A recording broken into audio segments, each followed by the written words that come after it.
안녕하세요. 중국어로 가는 한문의 저자 김동장입니다. 이번 강의는 403강이고요. 바로 앞에 강 402강에 이어서 호피무늬 호의 기본을 두고 파생된 글자들을 배워보도록 하겠습니다. 호피무늬 호자는 우리가 287강에서도 배웠고요. 바로 앞에 강에서도 언급을 드렸기 때문에 생략을 하고 넘어가도록 하겠습니다. 자, 첫 번째 글자는 정도가 심하다 극, 그리고 근거하다 거. 자, 여기에 보면 호피무늬 호와 돼지 시가 있습니다. 이 글자의 원래 어원은 자, 호랑이와 멧돼지가 싸운다. 자, 멧돼지가 호랑이를 잡아먹진 않기 때문에 호랑이가 멧돼지를 잡아먹기 위해서 싸움이 났겠죠. 그래서 여기에 보면 호피무늬 호자하고 아래쪽에 보면 돼지 시가 보입니다. 그래서 호랑이와 돼지가 싸운다.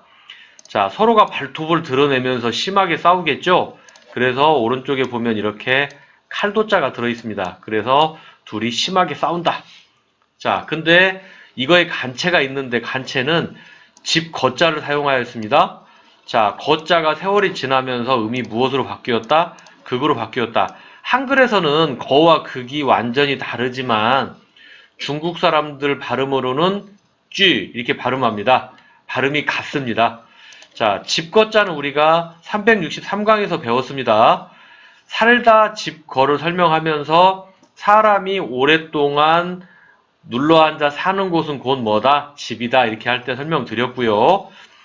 자, 그래서 우리가 생활 속에서 들어볼 수 있는 단어는 연극, 극장, 간체는 집거로 바꿨다. 자, 그리고 다음 글자는 근거하다 커. 자, 여기에도 보면 위와 마찬가지로 일단 이 부분 먼저 한번 설명드리겠습니다. 간체는 그대로 짚고 가져왔고요. 이걸 보면 호랑이가 멧돼지와 싸워서 잡았다.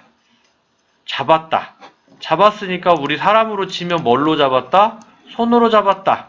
그래서 이렇게 손수가 들어갔다 이렇게 보면 되겠습니다. 손에 쥐고 있는 거. 자, 어떤 분쟁이 생겼습니다. 내 손에 들고 있는 걸 뭐라고 할까요? 증거라고 하겠죠? 법정에 가면 손에 들고 있다. 증거. 근거. 그래서 근거한다. 우리가 생활 속에서 볼 수 있는 단어는 어디에 근거하고 있다. 증거가 무엇이다. 이렇게 말할 수 있겠죠?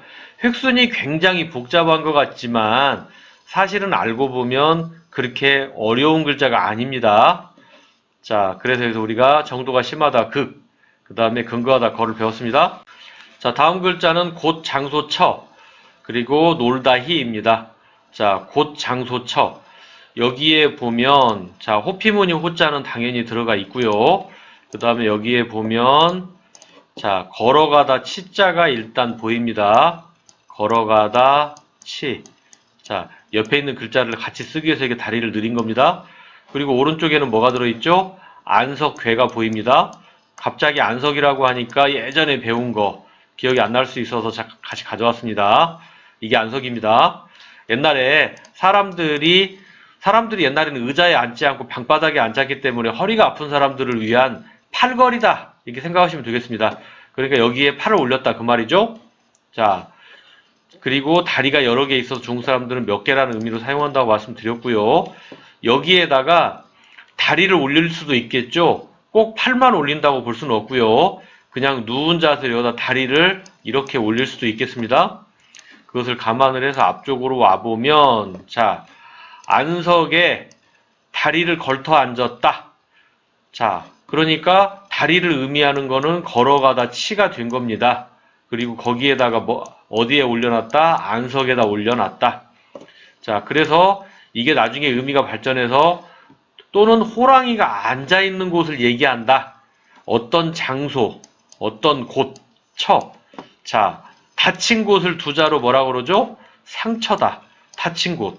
그 다음에 뭔가를 처리한다. 어떤 곳에서 뭔가를 한다. 그런 뜻입니다. 그리고 간체자가 있는데요. 간체자는 잘 보면 이렇게 걸어가다 치자를 중심으로 했고요. 여기 보면 걸어가다 치가 보입니다. 그리고 나머지 글자는 그냥 한글에서 아자, 이건 한문에서는 전복자라고 합니다. 이런 모양을 그냥 만들었네요. 아마도 이 부분을 가져오지 않았나 하는 생각이 들고요. 그리고 아래쪽에는 놀다 희자입니다. 놀다 히. 여기에 보면 콩두자가 보입니다. 여기에 이렇게 콩두가 보이고요. 그 다음에 오른쪽에는 창과가 보입니다. 자, 콩두자와 창과. 어원은 알 수가 없기 때문에 제가 동령법으로 설명드리겠습니다. 조련사가 호랑이를 창으로 찔러대니까 호랑이가 겁을 먹고 공놀이를 한다. 우리 어디 보면 동그라면 통 같은데 호랑이가 올라가고 그러죠. 조련사가 휘초리로 때리거나 뭔가 막대기 같은 걸로 이렇게 딱딱딱 때리고 하면 호랑이가 움직이죠. 그냥 우리는 그것을 한번 생각을 한번 해보겠습니다. 그러니까 여기서 등장인물은 일단 호랑이, 그리고 호랑이가 공놀이 한다. 뭐 통 같은 데 올라가기도 하고 공을 뭐 굴리기도 한다. 그리고 호랑이가 무서워하는 뭐를 들고 있다? 창을 들고 있다. 아마도 훈련을 시키기 위해서 어렸을 때 많이 찔렀겠죠? 자, 그래서 이거를 희롱한다. 갖고 논다. 자, 간체자가 있는데요. 앞에서도 여러 번 말씀드렸는데요. 중국어에서는 오른손 또 우를 상당히 많이 사용합니다. 어떤 의미가 있는 건 아니고요. 딱 획순 두 개로 끝나는 아주 간단한 형태이기 때문에 가져왔는데요. 여기에 이 부분을 그대로 이렇게 바꿨다. 생활 속에서 볼 수 있는 단어는 뭐 희롱, 뭐 희곡 이런 단어가 있습니다. 그래서 여기서 우리가 곧 장소 처, 놀다 희를 배웠습니다. 자, 다음 글자는 전하다 채입니다.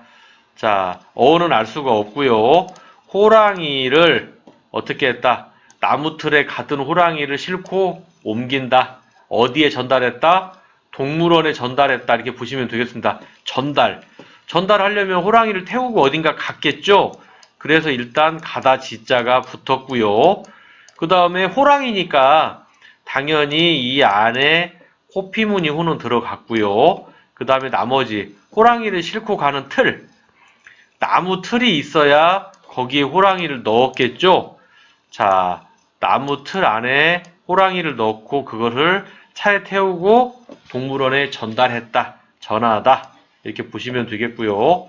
간체자가 있는데 간체자에 보니까 동생제가 들어 있습니다. 동생제자는 우리가 376강에서 배웠습니다. 어원은 나무 토막에 줄을 감은 모습에서 위에서부터 순서대로 줄을 감고 내려가니까 형, 동생, 뭐 형, 아우 이렇게 순서대로 내려간다. 그런 의미에서 발전됐다고 말씀드렸습니다. 그래서 앞으로 와보면 그런데 왜 동생제를 가져왔느냐? 여기에 보면 채가 있습니다. 채. 음이 채자인데 한글에서는 채와 제가 다르지만 중국어에서는 띠라는 발음으로 같습니다. 그래서 이 안에 이 모양을 발음이 같은 형태로 가져왔다. 자, 이렇게 보시면 되겠습니다. 그래서 우리가 편지 같은 걸 전달하는 곳은 우체국이죠. 그래서 우체국이라는 단어를 볼 수 있겠습니다. 그래서 여기서 우리가 전하다 채를 배웠습니다. 그래서 우리가 403강에서 402강과 마찬가지로 호피무늬 호의 기본을 두고 파생된 글자를 배웠습니다. 이번 강의는 여기서 마치도록 하겠습니다. 다음 강의에서 뵙도록 하겠습니다. 감사합니다.